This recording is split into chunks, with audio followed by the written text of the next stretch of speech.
Hello aspirants, I hope आप सब अच्छे होंगे। आज है 21 अप्रैल। आज हम कवर करने वाले हैं आज के जो भी इम्पोर्टेंट न्यूज़ है from Hindu express and other various sources. वहाँ से जो भी इम्पोर्टेंट आर्टिकल्स निकल के आएंगे वो हम कवर करेंगे। ये लिस्ट है ऑफ इम्पोर्टेंट आर्टिकल्स जो आज हम कवर करने वाले हैं। Let's move on to the first article. ये है India should focus on reducing cost of doing business. Ease of doing business का जो इंडेक्स लॉन्च होता है जिसमें इंडिया ने काफ़ी अच्छा प्रोग्रेस किया है, तो उसके रिगार्डिंग जो भी प्रोविज़न्स होते हैं, जो भी बेंचमार्क्स होते हैं जो कवर करने होते हैं, उसकी कॉस्ट को लेके बिज़नेस करने की जो नॉर्म्स है उसको लेके इस पे डिस्कशन होगा। नेक्स्ट है MCLR जो है वो पब्लिक और उनके लोन के लिए क्या मायने रखता है। MCLR होता है marginal cost of lending rates, यानी कि जो बेंचमार्क रेट यानी बेस रेट रहते हैं उससे भी थोड़ा सा कम जो रेट होता है और जो पर्टिकुलरली कुछ सिचुएशन पे ही प्रोवाइड किया जाता है, उससे रिलेटेड ये आर्टिकल है। नेक्स्ट है KVIC जो है उसने प्रीवियस सारे रिकॉर्ड को क्रॉस कर दिया है जॉब क्रिएशन के मामले में। और किस प्रोग्राम के अंदर किया है उन्होंने? PMEG प्रोग्राम के अंदर। तो इससे रिलेटेड नेक्स्ट आर्टिकल है। एनर्जी कंजर्वेशन नॉर्म्स के रिगार्डिंग ये आर्टिकल है, किसके लिए? रेसिडेंशियल बिल्डिंग्स के लिए। एक्चुअली इसमें एनर्जी कंजर्वेशन कोड मैंडेट करना चाह रही है गवर्नमेंट, इसके बारे में डिस्कस होगा। इंडिया का जो मिल्क प्रोडक्शन है वो टॉप पे पहुंच गया है इन द वर्ल्ड। कितना है, क्या है, जो भी इससे रिलेटेड डेटा है वो इस आर्टिकल में कवर होगा। BrahMos fired from navy INS Delhi and Indian air force Sukhoi 30 के द्वारा। सुखोई MK30 जो इंडिया इंपोर्ट करता है फ्रॉम रशिया। उससे नेवी ने ब्रह्मोस को टेस्ट फायर किया है सक्सेसफुली। तो इससे रिगार्डिंग ये आर्टिकल है। श्रीलंकन क्राइसिस से रिलेटेड एक और न्यूज़ है कि अभी रिसेंटली आप लोग अगर कवर कर रहे होंगे तो आप लोगों ने ये पढ़ा होगा कि कुछ कई फ्री एड इंडिया प्रोवाइड कर रहा है श्रीलंका को। तो अगर ये फ्रीबी कल्चर जो है वो अगर काफ़ी लंबे टाइम तक चलता है, बिकॉज श्रीलंका की पोजीशन अभी ऐसी है ही नहीं कि वो मॉनेटरली और फाइनेंशियली कैपेबल हो पाए इन नियर फ्यूचर। अगर ये परसिस्ट करता है ये कंडीशन, तो इंडिया को क्या करना चाहिए, कैसे करना चाहिए, क्या श्रीलंका की हेल्प करनी चाहिए, नहीं करनी चाहिए, इससे रिलेटेड ये आर्टिकल है। नेक्स्ट है सुप्रीम कोर्ट की जो कोलेजियम सिस्टम है। कोलेजियम सिस्टम के बारे में आप जानते होंगे कि जजेस का एक ग्रुप होता है सुप्रीम कोर्ट में जो रिकमेंड करता है नेक्स्ट जज या रिलेटेड जो भी उससे रिलेटेड जो भी इश्यूज आते हैं, तो उसके बारे में ये आर्टिकल है। That's it. Let's move on to the first news. What the increase in MCLR means for the public and their loan। अभी ये न्यूज़ में क्यों है कि अभी SBI ने, जो कि इंडिया का लार्जेस्ट कमर्शियल बैंक है, it's raise the marginal cost of fund based lending rates for the first time in 3 years, signaling that the soft rates regime that has prevailed since 2019 may be over। Soft rates regime means कि जो हमारे loans के rate थे, चाहे वो कोई भी housing education, वो ना अभी रेट्स जो थे वो कम चल रहे थे, बट SBI ने लास्ट 3 years में पहली बार अपना MCLR जो है वो इंक्रीज़ किया है। तो अब हम आगे देखेंगे कि MCLR होता क्या है, इसके रिपरकशंस क्या होंगे। What is MCLR? MCLR, which RBI instituted in 2016, is the lowest interest rate that a bank or lender can offer, or it is the minimum lending rate below which a bank is not allowed to lend। Means कि ये ना सबसे lowest है कि मान लो 3% है, तो अब 3% से नीचे कोई बैंक नहीं दे सकता, तो it is the lowest lending rate. It is an internal reference rate that bank uses to figure out how much interest they can charge on loans. Following the installation of MCLR, interest rates are calculated based on each customers relative risk factor, जो credit worthiness है। When the RBI cut the repo rate in the past, banks took a time to reflect the change in lending rates.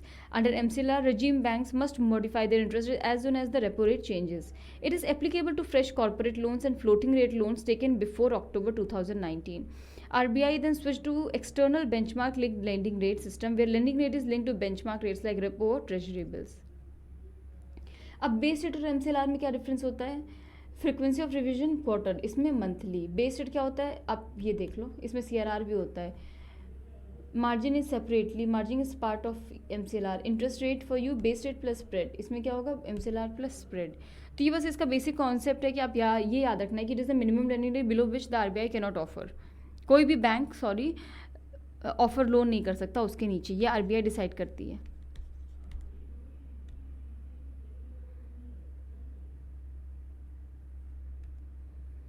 Effect of increasing MCLR, अब क्या होगा, borrowers who have taken home, vehicle और personal loans will find their monthly instalments rising with the RBI set to withdraw the accommodative policy. Means accommodative policy क्या कि मतलब अब लोगों को जो पैंडेमिक के टाइम में क्या था कि लोगों के पास पैसे नहीं थे, तो वो एकोमोडेटिव पॉलिसी थी कि expand the money supply to boost economic growth.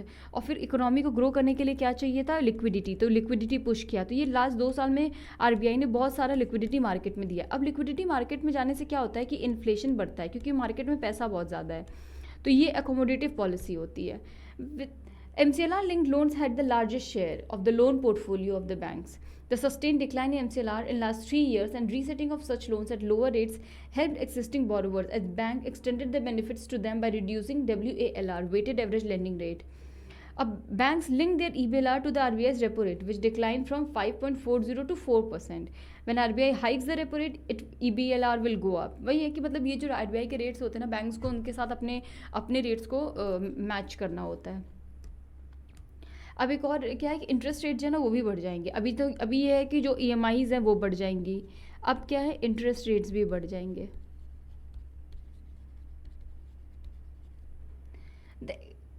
According to bankers, gradual tightening of the money supply is expected to push up the interest rate. The extraordinary liquidity measures undertaken during pandemic, combined with liquidity through various operations, RBI have left a liquidity overhang of the order of 8.5 crore। मतलब अभी बहुत ज़्यादा market में liquidity है।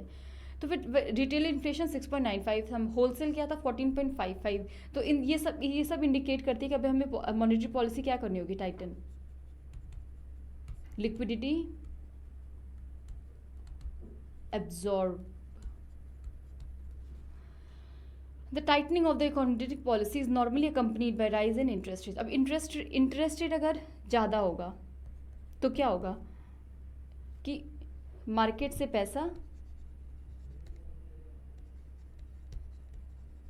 Bank के पास आ जाएगा।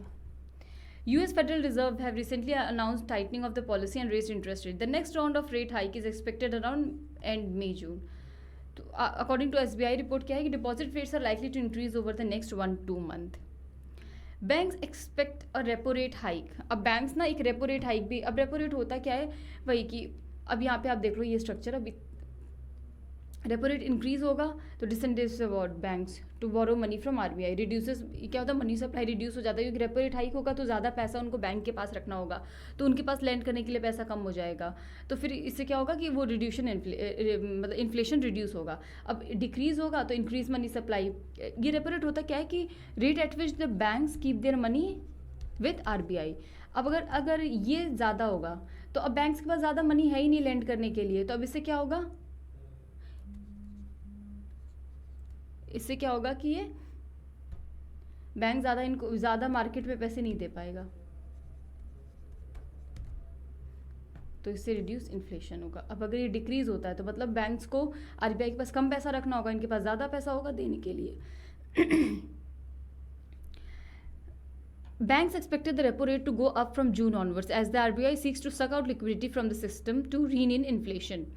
Indicating upward pressure on interest rate, the yield of 10-year benchmark government bond has reached 7.15%। मतलब ये भी बढ़ा हुआ है गवर्नमेंट बॉन्ड का जो यील्ड्स है। RBI की monetary policy restore the policy rate corridor under the liquidity adjustment facility to the pre pandemic width of 50 basis. अब इन्होंने इस बार अभी जो MPC की मीटिंग हुई थी मॉनेटरी पॉलिसी कमेटी की, और उसने स्टैंडिंग डिपॉजिट फैसिलिटी है उसको 3.7 कर दिया था। It is an additional tool by RBI to absorb excess liquidity. तो अब यही है कि अब RBI का स्टैंड क्या है कि अभी तक जो मॉनेटरी पॉलिसी अकोमोडेटिव चल रही थी अब उसको टाइटन करना है। तो टाइटन करने के लिए वही कि MCLR बढ़ जाएगा, SDF अभी रिसेंटली बढ़ा है। तो यही है कि इन सब चीज़ों से क्या होगा कि EMIs आपके महंगे हो जाएंगे, लोन्स के जो इंटरेस्ट रेट है वो बढ़ जाएंगे, तो अल्टीमेटली ये इसका इम्पैक्ट होगा। तो ये पर से कॉन्सेप्ट्स प्रीलिम्स के लिए इंपॉर्टेंट है, और इसके इम्पैक्ट क्या हो सकते हैं तो वो आपको मेंस के लिए, या आपके अंडरस्टैंडिंग ओवरऑल बेसिक अंडरस्टैंडिंग के लिए भी इम्पॉर्टेंट है। अब नेक्स्ट न्यूज़ पे चलते हैं। Good morning everyone. आज है 21 अप्रैल and let's start with the current affairs of the day. India should focus on reducing the cost of doing business. ये आज एक हिंदू का एडिटोरियल है।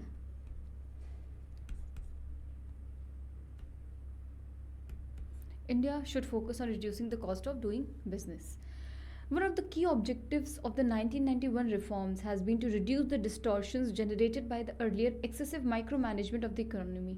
With internal economic liberalization, openness to international trade and investment, and open free market economy has emerged. Improving the ease of doing business continues to be a major priority. जो 1991 से पहले हमारी जो इकोनॉमी थी वो closed economy थी, means जो rates थे और जो रेट्स थे, जो प्रोडक्शन था और जो भी सप्लाई था वो रेगुलेटेड था, हाईली रेगुलेटेड था। और इससे क्या हो गया था, फिर वो फाइनेंशियल क्राइसिस आया था। Then we brought in LPG reforms, liberalisation, privatisation and globalisation. तो इसका मेन एम क्या था कि जो ये प्राइस डिस्टॉर्शंस होते थे गवर्नमेंट के एंड से वो कम किए जा सकें। तो अभी उसी कॉन्टेक्स्ट में यहाँ पे ये इंट्रो है। Why India should focus on cost of doing business? Focus on the cost of doing business. Pandemic has made countries inward looking in terms of their supply chain and domestic capacities. This may affect global trade and growth over the medium term and make countries extremely selective on cost and competitiveness. Pandemic की वजह से जितने भी distortions हो गए तो जो country है वो इनवर्ड लुकिंग हो गई कि अपने मतलब ज़्यादा इम्पोर्ट से ज़्यादा ना ज़्यादातर अपनी डिमांड्स और अपनी ज़रूरतों को पूरा करने में पड़ी है। इसको बोलते भी हैं कि प्रोटेक्शनिस्ट पॉलिसी, कि वो इम्पोर्ट, मान लो कोई चीज़ है जो कि दूसरी कंट्री में नहीं अवेलेबल है और अभी तक ये A कंट्री B को करती थी एक्सपोर्ट, बट अब यहाँ पे प्रोटेक्शनिज्म है कि नहीं, पहले हम अपनी डिमांड पूरी करेंगे फिर उसके बाद हम देखेंगे B को। Energy cost, diesel prices in India are 20.8% higher than those in China. मतलब ये कंपैरिजन है। ये क्यों है इंडिया का? हैवी टैक्सेशन के कारण। इलेक्ट्रिसिटी का क्या केस है कि वही 7 to 12% vis a vis those in other country, US, Bangladesh, and 35 to 50% when compare to South Korea and Vietnam.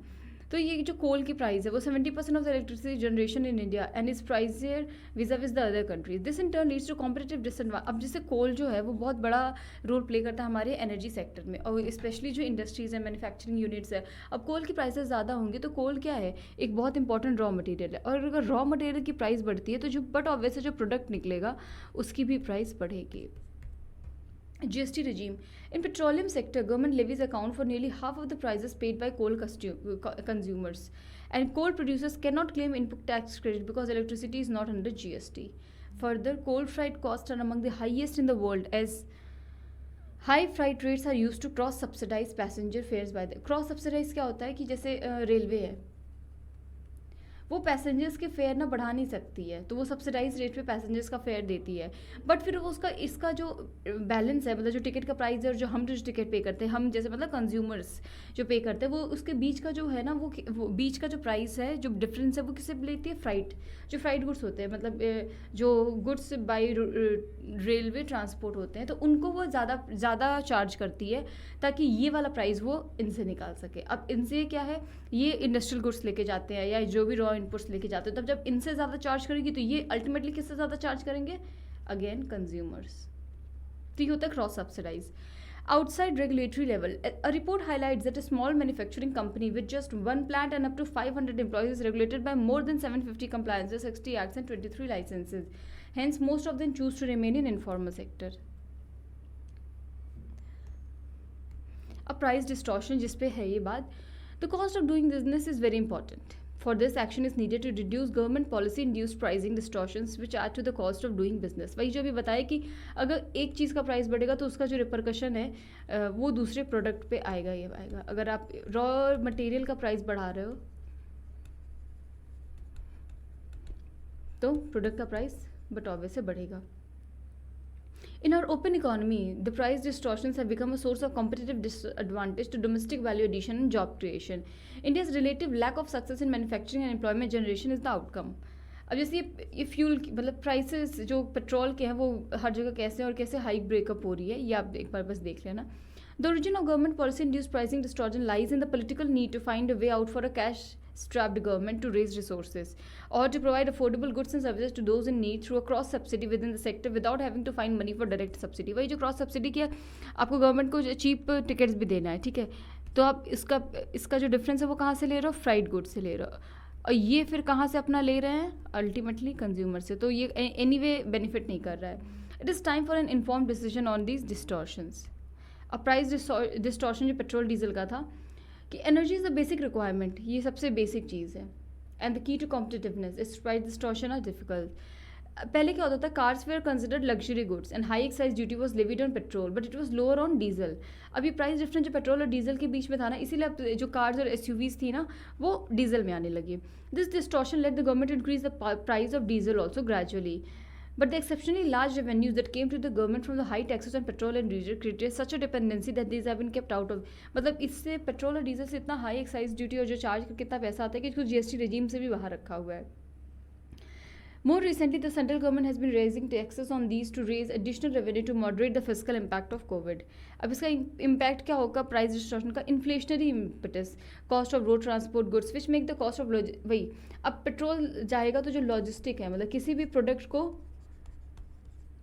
एक जगह से दूसरी जगह ले जाने का कॉस्ट बढ़ जाएगा. अब ये बढ़ेगा तो अल्टीमेटली उस प्रोडक्ट का प्राइस भी बढ़ जाएगा. Even at the highest rate of 28% the price of petrol would be around 60 per litre. तो इसीलिए ये इसका एक बहुत मतलब अच्छा वे फॉरवर्ड क्या हो सकता है कि इसको आप जीएसटी रेजीम में ले आओ. इससे क्या होगा, अगर 28% जो कि हाईएस्ट स्लैब है जीएसटी के अंदर उस पर भी आएगा तो भी पेट्रोल क्या होगा, 60 पर लीटर होगा. Discussion need to be on how to manage government finances thereafter. अब इलेक्ट्रिसिटी के साथ भी सेम इशू है. A cess of 400 per ton on coal was levied to generate resource for promotion of renewable energy and decarbonization. When GST was introduced, the receipts of these cess were suddenly diverted for making good the shortfall in tax receipt of the state. The present consumption of about 1 million tons of coal generates revenue of around 40,000 crore. 2/3 of this cost is borne by the electricity sector. As the railways and ये railway वाला scenario बता रहे.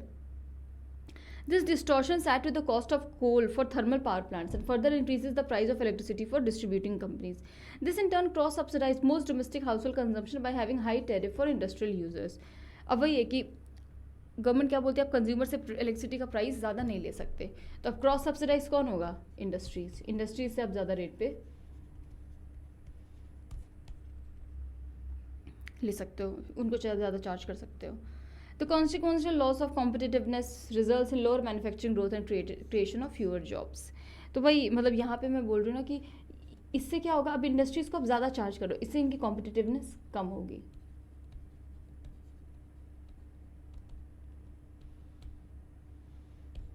और ये क्या फिर hamper करेगा, manufacturing growth and jobs. User friendly land use conversion. अब एक हमने क्या देख लिया, एनर्जी, इलेक्ट्रिसिटी. अब एक ईज ऑफ डूइंग बिजनेस में क्या सबसे इंपॉर्टेंट है, land. It is already difficult to get land for business enterprises but prices are also higher than they need to be. India has a real estate asset price bubble with return on land by way of rents and returns 2%, very lower than the cost of the capital. Land use conversion and redevelopment process need to be made user friendly. Combined with public provision and upgradation of quality infrastructure, this would reduce supply side constraints and lower prices in real terms. Unless this happens, India would continue to generate far fewer jobs than it can. अब वही है कि land use conversion जो India में है ना, उसका जो मेथड है वो यूज़र फ्रेंडली होना चाहिए, बिकॉज लैंड में जो रिटर्न है वो 2% है, जो कि इसके कैपिटल से बहुत ज़्यादा कम है. तो इसीलिए अब इंडिया को अगर हम एक तो हम अभी पुश कर रहे हैं सेल्फ रिलायंट इंडिया पे, बट अगर हम अपने इंडस्ट्रीज़ अपने मैन्युफैक्चरिंग यूनिट्स को ही सपोर्ट नहीं करेंगे तो फिर ये तो वही होगा कि मतलब बस एक्शंस कुछ नहीं हो रहे बट ये वर्ड्स ही हैं. Only private investment can create jobs for our young generation. Government jobs are a mirage कि मतलब आप समझ लो एक सीट पे 1000 लोग लड़ रहे हैं, तो it's like very difficult thing. The sooner we realize this and start working on plausible pathways for reducing the cost of doing business and getting a surge in private investment which create jobs, the better. Our demographic dividend is fast becoming a nightmare. वही है कि demographic dividend means हमारे बहुत से जो major population है वो अभी यंग है एंड इनके पास जॉब की अपॉर्चुनिटीज़ हैं, बट अगर हम उनके पोटेंशियल को हार्नेस करने के लिए चीज़ें नहीं लाएंगे तो फिर ये डेमोग्राफिक डिवीजन नाइटमेयर बन जाएगा कि इतने पॉपुलेशन भी ज़्यादा है, मतलब वर्किंग एज है, बट दे आर अनएम्प्लॉयड, तो कैसे उनको खिलाएंगे, कैसे उनको सस्टेन करेंगे। और फिर क्या होता है कि जब बहुत सारा यूथ है उनको एम्प्लॉयमेंट नहीं मिलती, तो फिर ये वो गलत रास्ते की ओर जाते हैं, तो फिर एक वो सिक्योरिटी थ्रेट भी हो जाएगा। So there are many dimensions which you can cover. अब नेक्स्ट न्यूज़ पे चलते हैं। News is regarding KVIC's achievement, जिन्होंने हाईएस्ट एवर एम्प्लॉयमेंट जनरेशन का एक आंकड़ा पार किया है, जो कि PMEG प्रोग्राम के अंदर इन्होंने अचीव किया है। ये इम्पॉर्टेंट है GS3 के पॉइंट ऑफ व्यू से। सब सेक्शन आएंगे इसमें, Indian economy, issues related to employment and development. KVIC की ये हिस्टोरिक फीट है, क्योंकि इन्होंने इस फाइनेंशियल ईयर में 21-22 में हाईएस्ट जॉब को प्रोवाइड किया है। ये जो अचीवमेंट रहा है वो PMEG प्रोग्राम के अंतर्गत रहा है, तो उसको थोड़ा सा देख लेते हैं। ये PMEG जो प्रोग्राम है वो एक सेंट्रल सेक्टर स्कीम है, जिसको ministry of micro small and medium enterprises, MSME जिसको बोलते हैं हम, वो मॉनिटर करती है, एडमिनिस्टर करती है। ये एक क्रेडिट लिंक सब्सिडी स्कीम है, जिसमें कि सेल्फ एम्प्लॉयमेंट को प्रमोट किया जाता है। और वो सेल्फ एम्प्लॉयमेंट को कैसे प्रमोट करते हैं, उसके लिए असिस्टेंस दिया जाता है माइक्रो एंटरप्राइजेस को सेटअप करने के लिए। माइक्रो एंटरप्राइजेज में भी अगर आप न्यू मैन्युफैक्चरिंग यूनिट डाल रहे हैं तो लगभग 25 लाख तक का असिस्टेंस मिलता है, और अगर सर्विस यूनिट डाल रहे हैं तो 10 लाख तक का असिस्टेंस मिलता है। यहाँ आप कुछ डेटा देख सकते हैं कि फाइनेंशियल ईयर 20 में ये आंकड़ा था लगभग 5.33 लाख, जो कि FY21 में बढ़ के कितना हो गया है, 5.95 लाख, जो कि 11.64% की इंक्रीज़ है। ये जो प्रोग्राम है इसका इम्प्लीमेंटेशन होता है थ्रू KVIC। तो इसके लिए नेशनल लेवल और स्टेट लेवल पे KVIC को ही एक नोडल एजेंसी के रूप में इस्टेब्लिश किया गया है। नेशनल लेवल पे वही KVIC जो कि मेन बॉडी है वो मॉनिटर करती है, और स्टेट लेवल पे स्टेट KVIC की डायरेक्टरीज है, स्टेट के जो KVIC बोर्ड है वो, और डिस्ट्रिक्ट इंडस्ट्री जो सेंटर्स हैं वो भी इसमें पार्टिसिपेट करते हैं। PMEG प्रोग्राम जो है उसके भी काफ़ी फीट रहे हैं, क्योंकि ये कलेक्टिवली वर्क करते हैं। KVIC and PMEG collectively work करते हैं मिनिस्ट्री ऑफ MSME में, तो दोनों के फीट एक दूसरे को कॉम्प्लीमेंट करते हैं। वो क्या है थोड़ा सा देख लेते हैं।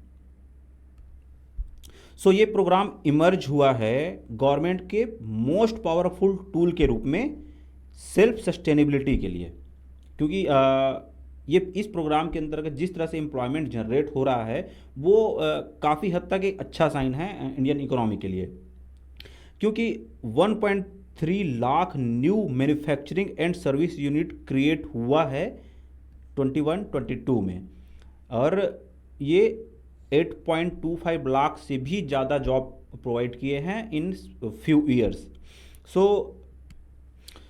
2021 में PMEG जो है वो 39% ऊपर गया है, जिसमें कि मार्जिन मनी डिस्ट्रीब्यूशन, यानी कि इसके तहत जो असिस्टेंस या सब्सिडी जो दी जाती है वो उसमें भी 36% का जंप देखा गया है 2021-22 में when compare to last year.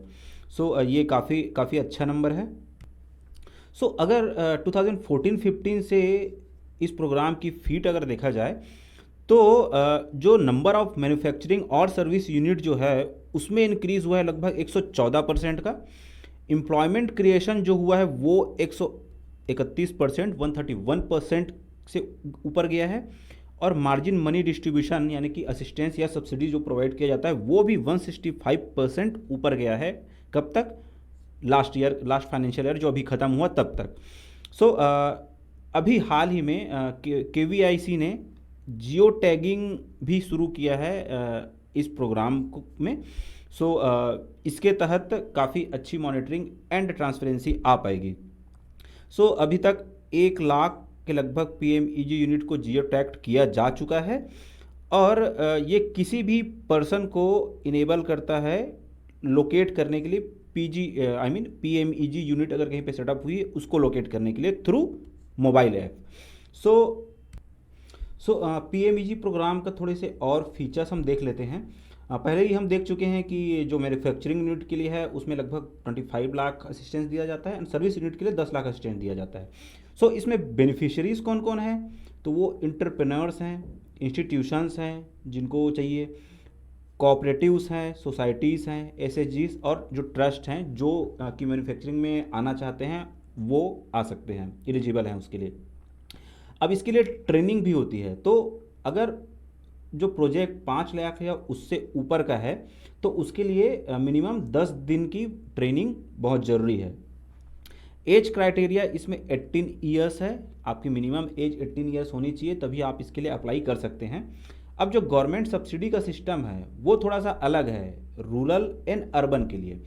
Rural में अगर आप जनरल कैटेगरी के हो तो आपको 25% सब्सिडाइज किया जाएगा और SC ST OBC के केस में ये 35% हो जाता है। वहीं अगर अर्बन की बात करें तो अर्बन में अगर आप जनरल कैटेगरी से हो तो 15% की सब्सिडी प्रोवाइड की जाएगी आपको, और in case of SC ST OBC वो 25% हो जाएगी।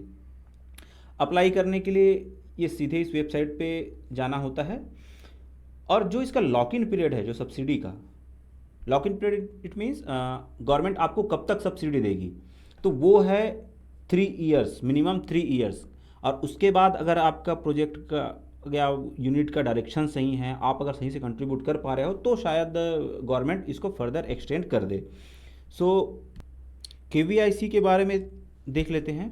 KVIC एक स्टैट्यूटरी बॉडी है जिसे khadi and village industries commission act 1956 के तहत इस्टेब्लिश किया गया था। 1957 में जो KVIC है इसने all India khadi and village industries board जो है इनके वर्क को टूक ओवर किया और सारी रिस्पॉन्सिबिलिटी अब KVIC के ऊपर है। सो KVIC के भी कुछ फीट्स हैं जो यहाँ पे देख लेते हैं कि ये first time since it's launch 1 lakh से भी ऊपर की यूनिट एक फाइनेंशियल ईयर में अब सेटअप कर पाई है इतने सालों बाद। मार्जिन मनी जो सब्सिडी है वो भी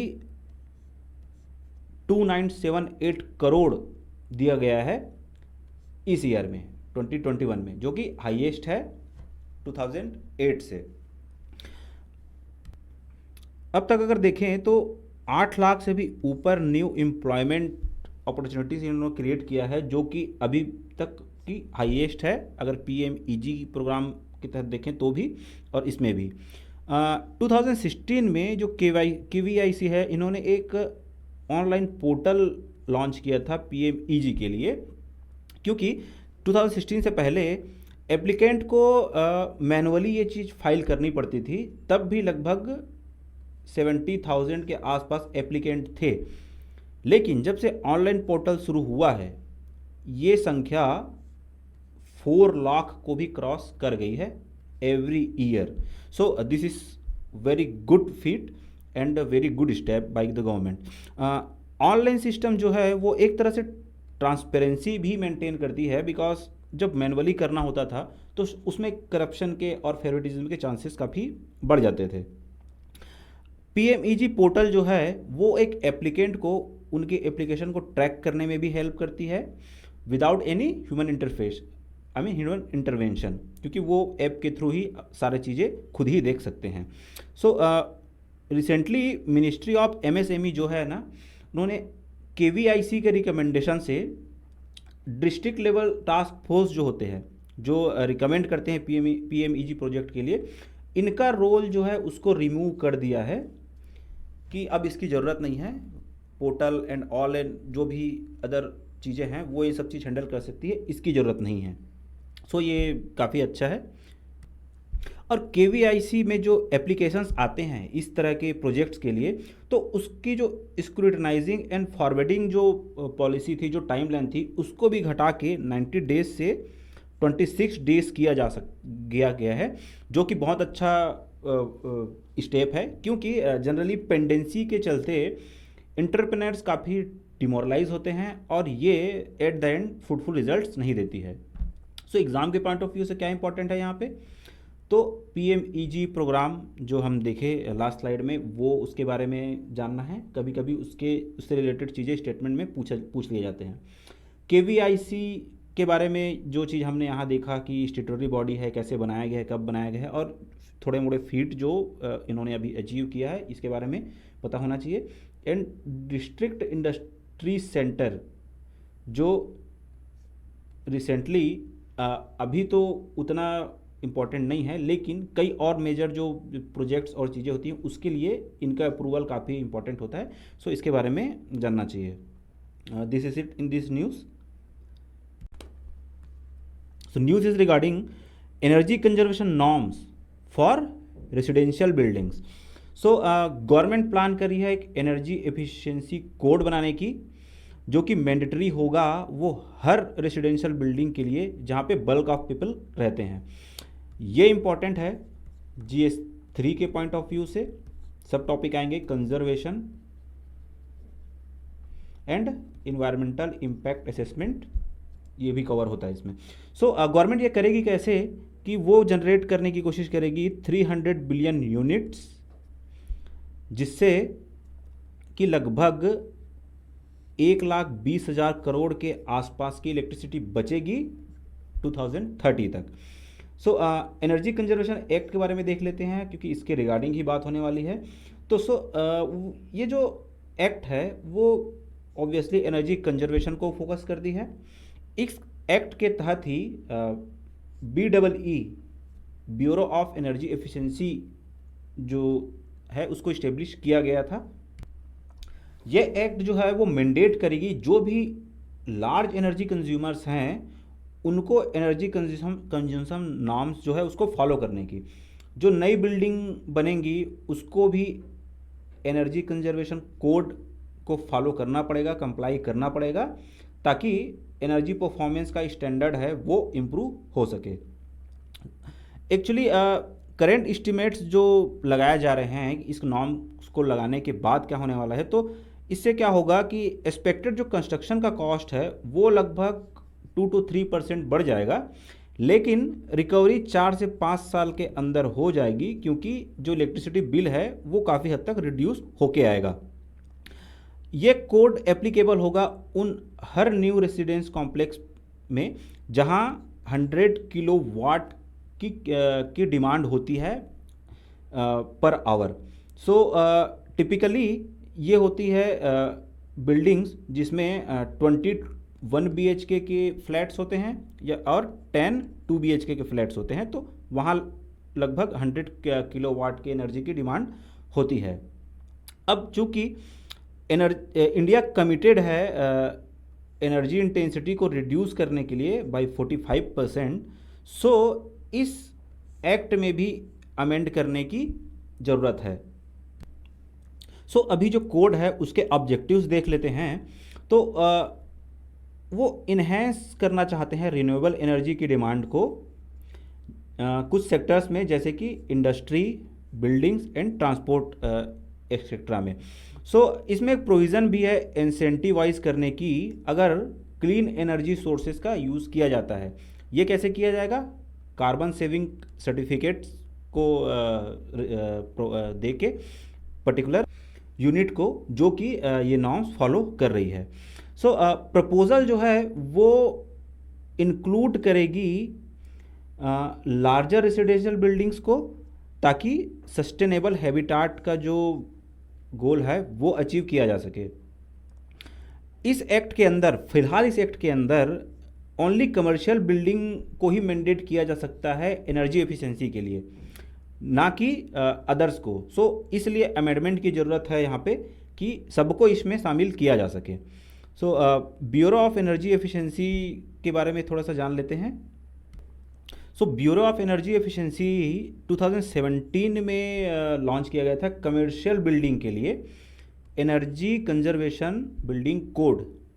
सो लेकिन सेपरेटली इन्होंने इको निवास संहिता भी लॉन्च किया रेसिडेंशियल बिल्डिंग के लिए 2018 में, लेकिन फ़िलहाल ये अभी वॉलंटरी बेसिस पे है, इसको मैंडेटरी करने की ज़रूरत है।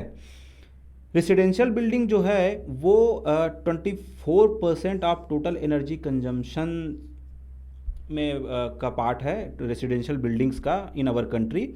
सो इसको by 2030 3 billion square metre area को और एक्सपेक्ट किया जा रहा है जो इसमें एड होगा। इको निवास संहिता जो है वो एनर्जी कंजर्वेशन बिल्डिंग कोड है सिर्फ रेसिडेंशियल बिल्डिंग के लिए, जो कि 2018 में लॉन्च किया गया था, ऑब्वियसली प्रमोट करने के लिए energy efficiency in residential sector. So यहाँ इनकरेजमेंट किया जा रहा था डिज़ाइन एंड बिल्डिंग की एनर्जी एफिशिएंट तरीके से इसको बनाया जाए, ताकि जो एसी कूलर्स या कूलिंग सिस्टम और अदर चीज़ों में जो एक्स्ट्रा एनर्जी यूज़ होती है उसको थोड़ा सा मिनिमाइज़ किया जा सके।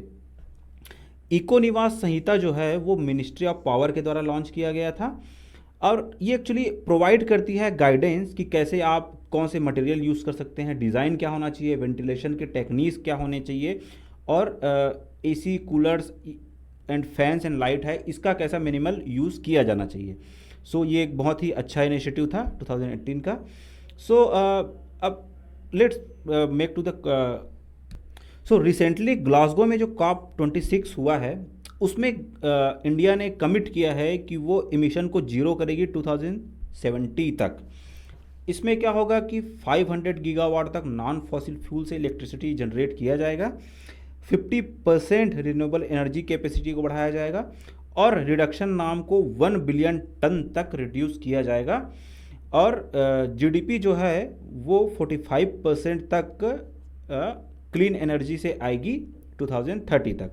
सो ये जो बिल्डिंग कोड है रेसिडेंशियल और कमर्शियल बिल्डिंग के लिए, ये भी इसमें बहुत ही इम्पॉर्टेंट रोल प्ले करने वाली है, क्योंकि कंट्री वाइज अगर नॉर्म इमिशंस की बात करें तो वो ही काफ़ी ज़्यादा हो जाती है रेसिडेंशियल एंड कमर्शियल बिल्डिंग्स में। सो इस पर्टिकुलर इनिशिएटिव से इन चीज़ों को कंट्रोल किया जा सकता है। सो प्रीलिम्स के पॉइंट ऑफ व्यू से यहाँ पे क्या इंपॉर्टेंट है, एनर्जी कंजर्वेशन एक्ट 2001, सो इसके बारे में पता होना चाहिए, Bureau of Energy Efficiency and Eco Niwas Samhita. So this is it for this news. तो अगली न्यूज़ है, India tops milk production in the world, turnover higher than wheat and rice output. तो क्या कहा गया है कि इंडिया का वर्ल्ड में सबसे हाईएस्ट मिल्क प्रोडक्शन पे मार्क है, और इसका जो टर्नओवर है मिल्क प्रोडक्शन का, वो व्हीट और राइस के आउटपुट से भी ज़्यादा है। ऑलराइट, तो ये प्राइम मिनिस्टर ने कहा है। प्राइम मिनिस्टर ने बोला है कि इंडिया 8.5 लाख करोड़ का अमाउंट का मॉनेटरी अमाउंट का दूध प्रोड्यूस करता है एनुअली, और व्हीट और राइस का प्रोडक्शन जो है ईयरली उससे भी ज़्यादा टर्नओवर प्रोड्यूस करता है। Alright, India produces milk worth rupees 8.5 lakh crore annually. Alright, now what is the current state of dairy and livestock sector. तो डेयरी जो है, it is the single largest agri commodity in India and contributes to 5% of national economy and employs 80 million dairy farmers directly. तो dairy सबसे single largest agree commodity है India की, और ये national economy में 5% कंट्रीब्यूट करता है, मतलब जीडीपी में 5% कंट्रीब्यूट करता है, और 80 मिलियन डेयरी फार्मर्स को डायरेक्टली एम्प्लॉय करता है। तो it is a high employment generating industry. उसके अलावा ये जीडीपी में भी एक सिग्निफिकेंट कंट्रीब्यूशन दे रहा है। Alright, a revival in economic activities, increasing per capita consumption of milk and milk products, changing dietary preferences and rising urbanization in India has driven the industry to grow by 9 to 11% in 2021-22. तो basically ये बोल रहा है कि जो भी initiatives लिए गए हैं, इंक्रीज्ड मिल्क प्रोडक्ट कंजम्पशन जो है मिल्क प्रोडक्ट्स का, या बाकी जो एक्टिविटीज़ हैं, उनकी वजह से 2021-22 में बेसिकली जो डेयरी इंडस्ट्री है वो 9 to 11% से ग्रो हुई है। ऑलराइट, तो डिफरेंट स्टेट्स का मिल्क प्रोडक्शन में क्या कंट्रीब्यूशन है इसके बारे में बात कर लेते हैं। तो इसमें यूपी का मैक्सिमम कंट्रीब्यूशन है। UP is the largest contributor to milk production in India, followed by Rajasthan. Alright, तो यूपी और राजस्थान इंडिया के सबसे बड़े मिल्क प्रोड्यूसर्स में से हैं, एंड बाकी स्टेट्स भी significant amount of milk production करते हैं। नाउ इंडिया की journey from milk deficit country to one of the surplus. तो इंडिया ने एक मिल्क डेफिसिट कंट्री से मिल्क सरप्लस कंट्री में कैसे ट्रांजिशन किया उसके बारे में डिस्कशन हो रहा है। तो 1970 में ऑपरेशन फ्लड लाया गया। तो बेसिकली वो एक ऑपरेशन था, वो एक मिशन था जिससे कि इंडिया को one of the largest milk producer बनने में हेल्प मिली। The per capita availability of milk in 2018-19 was 3,394 grams per day as against the world average of 302 gram। तो per capita availability जो है मिल्क की इंडिया में in 2018-19 it was 394 grams per day, और ये वर्ल्ड का जो ग्लोबल एवरेज है उससे भी ज़्यादा है, और ग्लोबल एवरेज कितना है 302 grams। Alright, Today, with an annual production of 187.75 million tons, India accounts for about 22% of the world milk production. तो बेसिकली ये एक अप्रॉक्सीमेट आंकड़ा है कि 187.75 मिलियन टन का मिल्क प्रोडक्शन इंडिया करता है, और ये वर्ल्ड का 22% मिल्क प्रोडक्शन का हिस्सा है। However, India is yet to join the ranks of major milk exporting nations. India milk producer है, but it is not a major milk exporting nation. तो इसमें इंडिया को स्ट्राइव करने की इनिशिएटिव्स लेने की ज़रूरत है, ताकि जैसे एग्रीकल्चर एक्सपोर्ट्स में इंडिया एक मेजर कंट्री बनकर उभर रहा है in the context of Russia Ukraine conflict, कि वो इजिप्ट को भी अपना गेहूँ एक्सपोर्ट करने की स्ट्राइव कर रहा है। तो सिमिलरली मिल्क में भी इंडिया को इसी तरीके से इनिशिएटिव्स लेने की ज़रूरत है। तो अब हम बात कर लेते हैं वर्गीस कुरियन के बारे में। He was the father of white revolution and operation flood. Alright, तो ऑपरेशन फ्लड, जैसे मैंने आपको बताया कि ऑपरेशन फ्लड मिल्क प्रोडक्शन को बढ़ाने के लिए, बूस्ट करने के लिए लाया गया था, and he was the responsible for the creation and success of Amul brand. जो अमूल का जो फेमस ब्रांड है, तो वो इनका ही ब्रेन चाइल्ड था। Alright, moving on to the next slide, कि बजट 2022-23 मतलब जो इस साल का बजट आया है उसमें डेयरी इंडस्ट्री या डेयरी एंड लाइफस्टॉक इंडस्ट्री के लिए क्या इनिशिएटिव्स लिए गए हैं, तो उसके बारे में बात कर लेते हैं। तो infrastructure development under vibrant villages programme. तो क्या है कि जो नॉर्दर्न इंडिया के बॉर्डर विलेजेस हैं जहाँ पे पॉपुलेशन बहुत कम है, कनेक्टिविटी बहुत ज़्यादा लिमिटेड है, तो उन विलेजेस को इस न्यू वाइब्रेंट विलेजेस प्रोग्राम के अंतर्गत कवर किया गया है। Some 95% of the livestock farmers are concentrated in rural India. तो 95% जो लाइवस्टॉक या जानवर पालने वाले जो फार्मर्स हैं वो रूरल इंडिया में पाए जाते हैं। ऑब्वियसली सिटीज़ में ना इतना स्पेस है, ना लोगों के पास इतना टाइम है, ना लोगों का प्राइमरी एक्टिविटी एग्रीकल्चर है। सो लाइवस्टॉक पालना लाइवस्टॉक को रियर करना is not a thing of urban areas but of rural areas. इसलिए इंफ्रास्ट्रक्चर डेवलपमेंट जो है इन एरियाज़ में वो एक मेजर रोल प्ले कर सकता है लाइवस्टॉक फार्मर्स के लिए मार्केट एक्सेस को इन्हेंस करने के लिए। ऑलराइट, तो ये क्या है कि बजट में इसको अनाउंस किया गया। इसका काम क्या है? सोशल और फाइनेंशियल इंफ्रास्ट्रक्चर को इम्प्रूव करना। जो चाइना के साथ में बॉर्डर है इंडिया का, वहाँ पर जो सोशल और फाइनेंशियल इंफ्रास्ट्रक्चर है उनको इम्प्रूव करना, और बाकी जो विलेजेस हैं, जो रूरल एरियाज है जहाँ पे कनेक्टिविटी बहुत कम है, उससे वहाँ पर कनेक्टिविटी को बढ़ाना। Alright, reducing minimum alternate tax. तो कोऑपरेटिव सोसाइटीज़ और कंपनीज के बीच में एक लेवल प्लेइंग फील्ड क्रिएट करने के लिए ऑल्टरनेट मिनिमम टैक्स को 18.5% से 15% तक घटा दिया गया है। ऑलराइट, उसके अलावा गवर्नमेंट ने ये भी प्रपोज किया है कि जो कोऑपरेटिव सोसाइटीज़ है उन पे जो सरचार्ज है उसको 7% कर दिया जाए, जो कि प्रेजेंट में 12% है। ऑलराइट, और ये सिर्फ उन्हीं कोऑपरेटिव सोसाइटीज़ के लिए किया जाए जिनकी टोटल इनकम जो है 1 करोड़ से लेकर 10 करोड़ तक है। Alright, moving on to the next slide, कि नेक्स्ट इनिशिएटिव क्या है? Enhanced allocation for centre sector schemes. तो बेसिकली क्या है कि जो राष्ट्रीय गोकुल मिशन है और national programme for dairy development है, इन सब के लिए जो एलोकेशन है वो 20% तक बढ़ा दिया गया है। Alright, it is expected to help in increasing the productivity of indigenous cattle and quality milk production. तो इससे क्या होगा कि जो इंडिजिनस कैटल है और जो मिल्क प्रोडक्शन है उसको इंक्रीज करने में हेल्प मिलेगी। लाइवस्टॉक सेक्टर के लिए जो एलोकेशन है वो 40% तक, मोर देन 40% तक बढ़ा दिया गया है for 2022-23, and the enhanced allocation for central sector schemes वो कितना बढ़ाया गया है? By more than 48%। Next initiative is enhancement in allocation for livestock and health disease control. तो जो लाइफ स्टॉक की हेल्थ और डिजीज़ कंट्रोल के लिए जो एलोकेशन है वो 60% बढ़ा दिया गया, 60% तक बढ़ा दिया गया है। ऑलराइट, इंसेंटिवाइजिंग डिजिटल बैंकिंग, तो डिजिटल पेमेंट्स और फिनटेक इनोवेशंस, इन सबको इंसेंटिवाइज करने से क्या होगा कि बेसिकली जो लाइफ स्टॉक सेक्टर है उनको उसमें ट्रांसपेरेंसी आएगी, वहाँ पे पेमेंट्स बहुत ज़्यादा ट्रांसपेरेंट होंगे, जिसकी जो मिल्क प्रोडक्ट प्रोक्योरमेंट होता है, जो छोटे फार्मर्स से मिल्क प्रोडक्ट प्रोक्योरमेंट होता है, वहाँ पर जो पेमेंट होगा अगर वो डिजिटलाइज हो जाता है तो उससे ट्रांसपेरेंसी इंश्योर होगी। और इसमें क्या होगा, ये कम्प्लीटली पेपरलेस ई बिल सिस्टम होगा, तो इसमें करप्शन के चांसेस बहुत ज़्यादा कम हो जाएंगे। ऑलराइट, नाउ करंट इश्यूज़ क्या है डेयरी सेक्टर में? तो बेसिकली जो प्लांट बेस्ड प्रोडक्ट्स हैं या एडल्ट्रेशन है या डेयरी के जो दूसरे ऑल्टरनेटिव्स हैं, कई लोग वीगन हो जाते हैं तो वो क्या करते हैं कि मिल्क प्रोडक्ट्स की जगह सोया मिल्क पीते हैं, या फिर जो पनीर होता है, जो अपना कॉटेज चीज़ होता है, उसकी जगह वो लोग टोफू यूज़ करते हैं। तो बेसिकली जो डेयरी एनालॉग्स हैं, उसके अलावा प्लांट बेस्ड प्रोडक्ट्स है या अडल्ट्रेशन है, ये कुछ इश्यूज़ हैं जो कि डेयरी इंडस्ट्री के लिए मेजर चैलेंज प्रोवाइड करते हैं, मेजर चैलेंज क्रिएट करते हैं। फॉडर सोर्सेज का शॉर्टेज जो है, एनिमल डिजीज़ का जो कंट्रोल, एनिमल डिजीज़ पे को कंट्रोल करने में जो इनएफिशिएंसी है इंडिया की, वो भी एक मेजर इशू है। उसके अलावा इंडिजिनस ब्रीड जिनका प्रोडक्शन ऑलरेडी बहुत कम होता है, उनके लिए उनको तो इस वजह से लोग जो है एक्जॉटिक ब्रीड्स पर स्विच कर रहे हैं, तो कंजर्वेशन जो है इंडिजिनियस ब्रीड का, वो भी एक मेजर इशू है।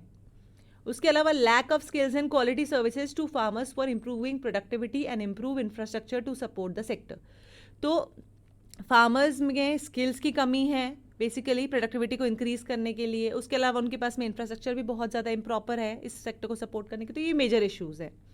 Alright, so what are the schemes, major schemes and initiatives for dairy sector? तो हमने पहले अभी राष्ट्रीय गोकुल मिशन के बारे में पढ़ा था। तो इसका काम क्या है कि इंडिजिनस ब्रीड्स जो है उनको कंजर्व करना और उनकी प्रोडक्टिविटी को बढ़ाने में ये साइंटिफिक मेथड्स को यूज़ करता है। Next is dairy entrepreneurship development scheme.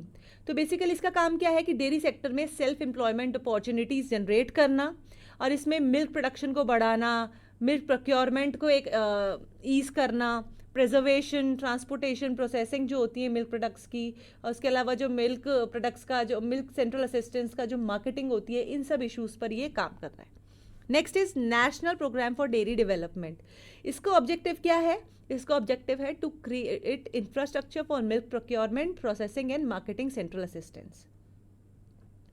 Alright, तो ये सब बेसिक चीज़ें हैं मार्केटिंग के लिए, मिल्क प्रोडक्शन के लिए, प्रोसेसिंग के लिए, सब के लिए national programme for dairy development है। डेयरी एंटरप्रेन्योरशिप डेवलपमेंट स्कीम जो है वो भी कुछ इन लाइन्स पे ही काम करती है, सेंट्रली असिस्टेड है ये सारी स्कीम्स। ई पशु हाट पोर्टल, तो ये एक ऑनलाइन पोर्टल है बेसिकली।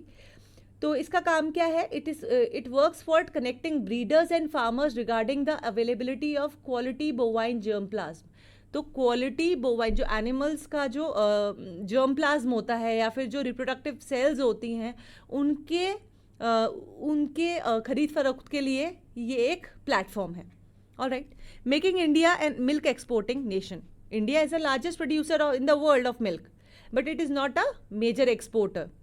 तो उसमें कैसे बनाया जाए, क्या इनिशिएटिव्स लिए जाएं, किस तरीके से काम किया जाए, उसके बारे में डिस्कस करते हैं। तो indigenous cows produce 3.01 kgs of milk पर काउ पर डे। तो एक जो इंडिजिनस जो देसी ब्रीड होती है बेसिकली वो 3.01 kgs ऑफ मिल्क प्रोड्यूस करती है, जबकि एक्जॉटिक ब्रीड जो है वो 8 किलो तक भी मिल्क प्रोड्यूस कर सकती हैं। क्रॉस ब्रीडिंग भी बहुत ज़्यादा चल रही है, जैसे IVF हो गया, एम्ब्रायो ट्रांसफर प्रोसेस हो गया, आर्टिफिशियल इंसेमिनेशन हो गया।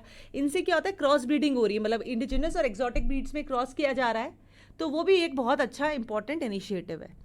तो अब हमें स्ट्राइव करना है कि हम किस तरीके से जो इंडिजिनस ब्रीड्स है उनमें मिल्क प्रोडक्शन को इंक्रीज़ कर सकते हैं। तो बेसिकली जो क्रॉस ब्रीडिंग का प्रोसेस है इसमें IVF और आर्टिफिशियल इंसेमिनेशन जो है सबसे ज़्यादा इफेक्टिव है।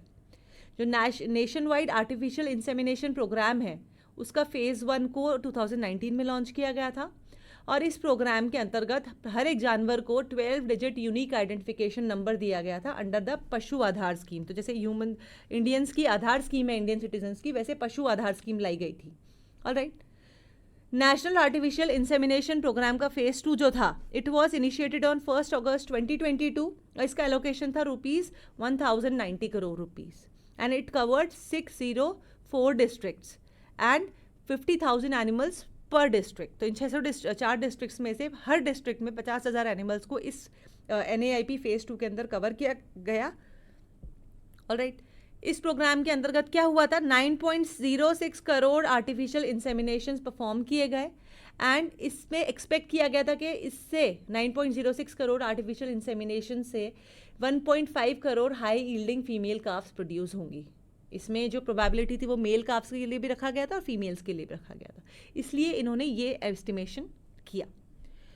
कॉन्सिक्वेंटली क्या हुआ कि 18 million tons of additional milk will be produce. इससे क्या होगा कि 18 मिलियन टन्स का एडिशनल मिल्क प्रोड्यूस होगा। ऑलराइट, और एवरेज प्रोडक्टिविटी जो है वो इन्हेंस हो जाएगी 1861 kg पर एनिमल पर ईयर से लेकर 3000 kg पर एनिमल पर ईयर। तो ओवरऑल एनुअल प्रोडक्टिविटी बढ़ेगी, मिल्क सरप्लस होगा, तो इंडिया एक मिल्क एक्सपोर्टर के रूप में भी वर्क कर सकता है, अपने आप को डेवलप कर सकता है।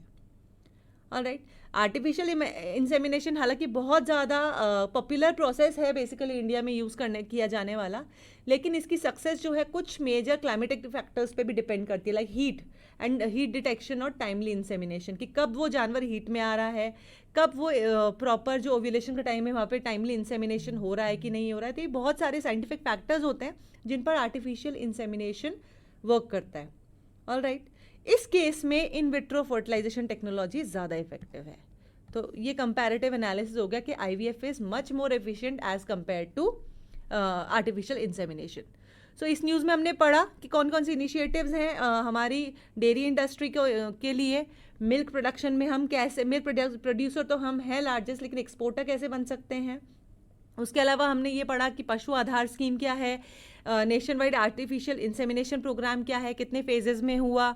उसके अलावा हमने पढ़ा कि जो हमारा ऑपरेशन फ्लड है, बेसिकली जो प्रिलिम पॉइंटर्स हैं वो इसमें काफ़ी अच्छे थे और मेंस के लिए भी काफ़ी रेलेवेंट है। So this is all in this news. BrahMos tested from navy's INS Delhi and Indian air force's Sukhoi 30 MK। तो ब्रह्मोस सुपरसोनिक क्रूज मिसाइल जो है इसके अलग अलग वेरिएंट्स को ट्यूसडे को सक्सेसफुली टेस्ट फायर किया गया। बेसिकली एक तो इंडियन नेवी का जो INS दिल्ली है जो शिप है उससे, और उसके अलावा जो इंडियन एयरफोर्स का जो जेट है सुखोई 30 MKI, उन दोनों से। तो इन दोनों में जब फायर किया गया तो ये टेस्ट फायर सक्सेसफुल रहा और ये आत्मनिर्भर भारत का जो हमारा इनिशिएटिव है इंडिया का, उसमें ये एक हमारा बहुत बड़ा अचीवमेंट है। ऑलराइट, तो ये जो मिसाइल अटैक था, ये जो टेस्ट मिसाइल अटैक था, वो एक डिकमीशन्ड इंडियन नेवी शिप को टारगेट किया और उससे हमको इसमें सक्सेस मिली। अब आगे पिछले डेवलपमेंट्स क्या थे, क्या हुआ BrahMos super sonic cruise missile के रिलेशन में, तो ये सब डिस्कस कर लेते हैं। तो इंडियन नेवी ने 5 मार्च को ब्रह्मोस सुपरसोनिक क्रूज मिसाइल के एडवांस वर्जन को टेस्ट फायर किया from the stealth destroyer INS Chennai. तो उससे सक्सेसफुली टेस्ट फायर किया इंडिया ने। ठीक है, इसी साल जनवरी में भी ब्रह्मोस को इंडियन नेवी का जो newly commission guided missile destroyer है INS विशाखापट्टनम, इससे भी सक्सेसफुली टेस्ट फायर किया गया था। तो मतलब कि जो ब्रह्मोस मिसाइल है वो एक काफ़ी एफिशिएंट क्रूज मिसाइल साबित हो रही है। Now increased capabilities. तो इंडियन नेवी ने ब्रह्मोस को अपनी फ्रंटलाइन वॉरशिप्स में एम्प्लॉय करना शुरू किया था 2005 में। 2005 से ब्रह्मोस जो है वो इंडियन नेवी में डिप्लॉयड है। ऑलराइट, इस मिसाइल की कैपेबिलिटी है, क्या कैपेबिलिटी है कि वो सी बेस्ड टारगेट को रेडार होराइजन से भी आगे तक टारगेट कर सकती है या हिट कर सकती है। ऑलराइट, नेवल वर्जन जो है वो बेसिकली सक्सेसफुल रहा है for C2C mode also as well as C2 land mode. इन दोनों मोड्स में, मतलब अगर सी से भी इसको टेस्ट फायर कर रहे हैं towards a target situated in sea, तो वहाँ पर भी ये सक्सेसफुल रहा है, और अगर समुद्र से इसको लैंड की तरफ टारगेट किया जा रहा है तब भी ये सक्सेसफुल रहा है। BrahMos from a ship can be launched as a single unit और in a salvo of up to 8 in number separated by 2.5 seconds interval. तो बेसिकली ब्रह्मोस को एक शिप से एक बार में भी फायर कर सकते हैं या फिर 8 अलग अलग सैल्वोज में, जिनमें कि हर एक सैल्वो में 2.5 सेकेंड्स का इंटरवल का डिफरेंस हो, तो वो भी सक्सेसफुल रहा है। तो क्या है, जैसे एक के बाद एक फायरिंग होगी तो उससे बहुत सारे टारगेट्स को एक साथ डिस्ट्रॉय किया जा सकता है। ऑलराइट, तो ब्रह्मोस एक प्राइम स्ट्राइक वेपन है और ये नेवी का, इंडियन नेवी की कैपेबिलिटी को बहुत ज़्यादा इंक्रीज कर देती है। Alright, moving on to the next slide कि ब्रह्मोस एक्चुअली है क्या। तो ये DRDO जो इंडिया का defence research and development organisation है उसके बीच में, और रशिया की जो डिफेंस मैन्युफैक्चरिंग कंपनी है NPOM, उससे बीच में एक जॉइंट वेंचर है। और ये 2 नदियों के नाम पे बना हुआ है। BRAH है फॉर ब्रह्मपुत्रा एंड मॉस है फॉर मॉस्कवा, जो कि रशिया की नदी है। तो ये 2 नदियों के नाम को अमेलगेट करके इसका नाम रखा गया है। इसका 2 स्टेज मिसाइल है बेसिकली ये। तो इसमें क्या है कि फर्स्ट स्टेज में सॉलिड प्रोपेलेंट इंजन है और सेकंड स्टेज में लिक्विड रैमजेट इंजन है। ठीक है, ये एक मल्टी प्लेटफॉर्म मिसाइल है और इसको लैंड, एयर और सी कहीं से भी फायर किया जा सकता है और इसकी एक्यूरेसी बहुत ज़्यादा है और ये डे और नाइट दोनों में भी काम कर सकती है, किसी वेदर कंडीशन में भी काम कर सकती है। It operates on the fire and forget principle. It is very important कि fire and forget principle actually है क्या, कि लॉन्च करने के बाद इसको गाइडेंस की ज़रूरत नहीं है, ये ऑटोमेटिकली टारगेट को हिट कर सकती है। इसकी जो स्पीड है वो है मैक 2.8। जो मिसाइल्स है उनकी स्पीड को मैक जो यूनिट है उसमें मेजर किया जाता है। तो इसकी जो स्पीड है वो मैक 2.8 है, which is nearly 3 times than the speed of sound. तो मैक जो वो है वो बेसिकली साउंड की स्पीड जो है उसके कंपैरिजन में इसको मेजर किया जाता है। तो इसकी स्पीड जो है वो साउंड 1 सेकेंड में कितना डिस्टेंस ट्रेवल करती है उससे भी 3 गुना ज़्यादा है स्पीड इसकी। तो it is one of the fastest cruise missile currently operationally deployed. The first test of BrahMos air launched cruise missile was conducted in 2017. तो एयर से जो टारगेट को हिट करने के लिए ब्रह्मोस का टेस्ट किया गया था, इट वॉज कंडक्टेड इन 2017. तो टेक्निकल स्पेसिफिकेशन क्या है? मैक्सिमम रेंज है 400+ किलोमीटर्स, वेलोसिटी मैक 2.8 है, वेट 2.5 टन्स है। तो ये इतना वेट इंपॉर्टेंट नहीं है, इसकी रेंज और वेलोसिटी का थोड़ा आइडिया आपको होना चाहिए, कितना वो ये वॉर हेड मास ले जा सकती है। ठीक है, तो ये सब चीज़ें इसकी स्पेसिफिकेशंस है। फायर एंड फॉरगेट प्रिंसिपल के बारे में हमने बात कर ली है। सुपरसोनिक स्पीड बेसिकली ये मेंटेन करके रखती है। ठीक है, लॉन्ग फ्लाइट रेंज है इसकी। रेडार सिग्नेचर मतलब रेडार पे डिटेक्ट होना इसके लिए ये बहुत मुश्किल से रेडार पे डिटेक्ट होती है। ऑलराइट, उसके अलावा इसका जो फ्लाइट टाइम है वो बहुत छोटा होता है, पिन पॉइंट एक्यूरेसी है। ऑलराइट, तो ये सब इसके बेसिकली मेजर फीचर्स है। तो ब्रह्मोस एक बहुत इंपॉर्टेंट डिफेंस इक्विपमेंट है फॉर इंडिया। ऑलराइट, अब INS दिल्ली जो इंडियन नेवी का शिप है जिससे कि इसको टेस्ट फायर किया गया है उसके बारे में बात कर लेते हैं। तो basically INS Delhi is the lead ship of her class. अब उसकी क्लास क्या है INS दिल्ली की? Delhi class ships destroyer. जो डिस्ट्रॉयर क्लास शिप्स है, दिल्ली क्लास शिप्स, उनकी लीड शिप है ये। Alright, it was built at the Mazagon dock limited in Mumbai and was commissioned on 15 November 1997। तो 1997 से ये हमारी नेवी के अंदर इंडक्टेड है। ऑलराइट, ये इंडिया में बनाई गई सबसे बड़ी वॉरशिप्स में से एक है। ऑलराइट, 2018 से ये अपग्रेड में चल रही है, इसका अपग्रेडेशन हो रहा है अप्रैल 2022 तक। इसमें सेंसर अपग्रेड किए गए हैं, मॉड्यूलर लॉन्चर्स लगाए गए हैं फॉर ब्रह्मोस मिसाइल। तो इसका अपग्रेडेशन हुआ है टिल नाउ।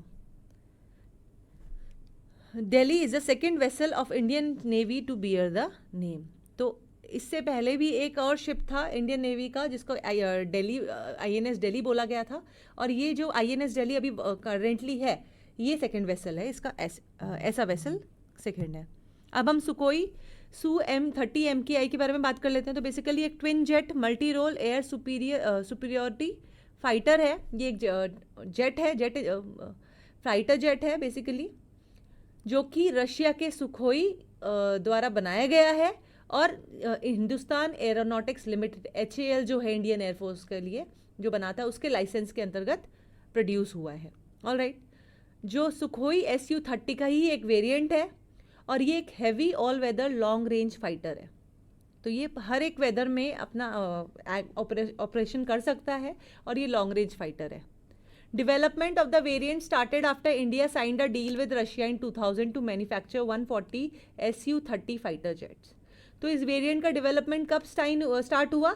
जब इंडिया ने रशिया के साथ में 2000 में एक डील साइन करी कि वो 140 Su-30 फाइटर जेट्स को मैन्युफैक्चर करेगी। ऑलराइट, सबसे पहला Russian made Su-30 MKI variant जो है वो 2002 में इंडक्ट हुआ इंडियन एयरफोर्स में, और जो पहला Su-30 MKI है जो इंडिया में असेंबल हुआ वो सर्विस में आया इंडियन एयरफोर्स में 2004 में। तो रशिया से जो लाया गया था वो तो 2002 में ही इंडक्ट हो गया, रशिया ने जो बनाया था और यहाँ एक्सपोर्ट किया था। और जो इंडिया में असेंबल हुआ ऐसा पहला जो जेट वेरिएंट था वो 2004 में इंडक्ट हुआ था। Alright, the Indian air force has nearly 260 Su-30 MKIs। तो अभी इंडिया के पास में करेंटली जनवरी 2020 तक 260 Su-30 MKIs हैं। ऑलराइट, ये जेट्स हैं। It is expected to form the backbone of the Indian Air Force's fighter fleet to 2020 and beyond। तो 2020 का से लेकर अब तक जितने भी इंडियन एयरफोर्स का फाइटर फ्लीट है उसकी बैकबोन है ये वाला जो जेट क्राफ्ट है जो। Alright, and it is tailor made for Indian specification and integrates Indian systems and avionics as well as French and Israeli subsystems। तो बेसिकली इसको स्पेशली मॉडिफाई किया गया है अकॉर्डिंग टू इंडियन रिक्वायरमेंट्स। तो इसमें Indian systems भी हैं, French systems भी हैं और इजरायली सब सिस्टम्स भी हैं। तो सबकी टेक्नोलॉजीज ये इंटीग्रेट करता है। ऑलराइट, इसकी जो एबिलिटीज़ हैं which these are similar to Sukhoi Su-35 with which it shares many features and components. तो इसमें इतना ही है कि ये जो सुखोई, इसका जो पहले वाला वर्जन था सुखोई Su-35, पहले वाला वर्जन नहीं मतलब जो दूसरा वेरिएंट है सुखोई Su-35, उसकी जैसी ही इसकी एबिलिटीज़ हैं और बहुत सारे कंपोनेंट्स इनके सेम है, बहुत सारे फीचर्स सेम है। सो सुखोई Su-30 MKI के बारे में इतना ही। INS दिल्ली के बारे में हमने पढ़ा, ब्रह्मोस मिसाइल जो कि बहुत ज़्यादा इंपॉर्टेंट है उसके बारे में पढ़ा, और अभी जो इसका रिसेंट टेस्ट फायरिंग हुई है उसके बारे में पढ़ा। सो this is all in this news. India could end up facing a Sri Lanka-type economic crisis if it doesn't stop the culture of freebies and subsidies in sectors like agriculture, NITI Aayog member warned। अभी श्रीलंका में ये जो economic crisis चल रहा है इससे हम सब we are aware of that. तो अभी एक नीति आयोग के मेंबर ने वार्न किया है कि ये जो कल्चर ऑफ फ्रीबीज़ है, अभी इसका कॉन्टेक्स्ट क्या है कि अभी आपने रिसेंटली देखा होगा पंजाब गवर्नमेंट ने कुछ 300 यूनिट्स ऑफ इलेक्ट्रिसिटी को फ्री कर दिया है। तो ये इस पे अभी एक जो फाइनेंस कमीशन के चेयरमैन है NK सिंह, उन्होंने भी इस बात को रिटरेट किया है कि जो फ्रीबी का कल्चर है that is not good for Indian economy. अब what is a freebie? The term freebie is not new, rather it is a prevalent culture in Indian politics. Freebie क्या होता है कि जैसे आप देखते होंगे इलेक्शंस के टाइम पे फ्री इलेक्ट्रिसिटी दे देंगे, फार्म लोन वेवर्स जो होते हैं कि जितने भी फार्म लोन है उनको इलेक्शन से पहले बोलते हैं कि अगर हम गवर्नमेंट में आ गए तो हम आपका लोन माफ़ कर देंगे। सो this is a kind of freebie culture. The political parties are always trying to outdo each other in luring the Indian voters with assorted freebies. From free water to free smartphones, the Indian politicians promise everything to attract prospective voters in favor. This trend has gained more momentum in the recent times, with the political parties being innovative in their offering as the traditional free water and electricity। ये जो electricity and free water का concept है, electricity आप Delhi government ने भी किया था कि 200 यूनिट्स तक आप अगर बिजली यूज़ करते हो तो वो फ्री है, अभी जैसे रिसेंटली पंजाब गवर्नमेंट ने। But the question is, the problem with freebies यार कि ये जो आप 200 जो यूनिट आप फ्री कर रहे हो इसको आप सब्सिडाइज कहाँ से करोगे? अल्टीमेटली ये आएगा स्टेट एक्सचेकर से, and then that money will be brought by taxing people. तो ये जो बहुत विशियस साइकिल है, और अगर ये गवर्नमेंट नहीं पे करेगी तो फ्यूचर गवर्नमेंट पे करेगी, मीन्स हमारी next generation. This trend has gained more momentum in the recent times, with the political parties being innovative in their offering, as the traditional free water electricity is no longer sufficient as election goodies। अब example क्या हो सकता है, जैसे promise of 15 lakh in a bank account, free TV, laptop, electricity, loan waivers, free public transport, right to all women, तो ये सब है। Why are such policies popular among the public? Because failure of economic policies. The answer lies in the utter failure of the economic policies to create decent livelihood for a vast majority of Indians. Because जो government power में रहती है वो economically लोगों के जो conditions है वो सुधार नहीं पाती है, तो जो नेक्स्ट गवर्नमेंट प्रॉमिस करती है तो लोग उससे ल्योर हो जाते हैं, इसीलिए हर पार्टी वो गेम खेलती है फ्रीबी वाला। Quest for decent livelihood. The already low income had to be reoriented towards spending a disproportionately higher amount on education and health, from which the state increasingly withdrew. Prevailing unemployment ये increased cost of living, increased consumerism, necessity for migrant workers, the mobile phone helps them keep in touch with their families। तो ये जो ये actually ये जो पूरा है ना, ये फेलियर ऑफ गवर्नमेंट ही है। या ब्यूरोक्रेसी भी बोल सकते हो, क्योंकि मान लो गवर्नमेंट कुछ स्कीम ला भी रही है बट अगर लोगों तक नहीं पहुंच रही तो कहीं ना कहीं इम्प्लीमेंटेशन फॉल्ट है। तो यहाँ पे ये सब जो रीजंस है वो इकोनॉमिक ही है कि कंज्यूमरिज्म, नेसेसिटी। तो जो करंट गवर्नमेंट प्रोवाइड नहीं कर पा रही है तो वो प्रोस्पेक्टिव गवर्नमेंट में वो अगर प्रॉमिस करती है तो लोग they are getting easily lured. Components. Can freebie be compared with welfare politics? These freebies are not bad. It is a part of social welfare. Using freebies to lure voters is not good. Voters' greediness may lead to a problem in choosing a good leader. When we don't have a good leader, then democracy will be a mockery. अब अगर आप उनको vote करते हैं जो आपको free laptop, free phone दे रहे हैं, बट एज अ लीडर, मतलब एज अ लीडर वो स्टैंड नहीं करते हैं, then it means we are choosing a wrong leader and फिर हमारी democracy will be a mockery. Means फिर हमारी कंट्री कैसे चलेगी अगर हमारा लीडर ही अच्छा नहीं होगा। तो बस हम फ्रीबीज के चक्कर में if you are choosing a wrong leader then we are going wrong to the country. Impact of such policies, never ending trail.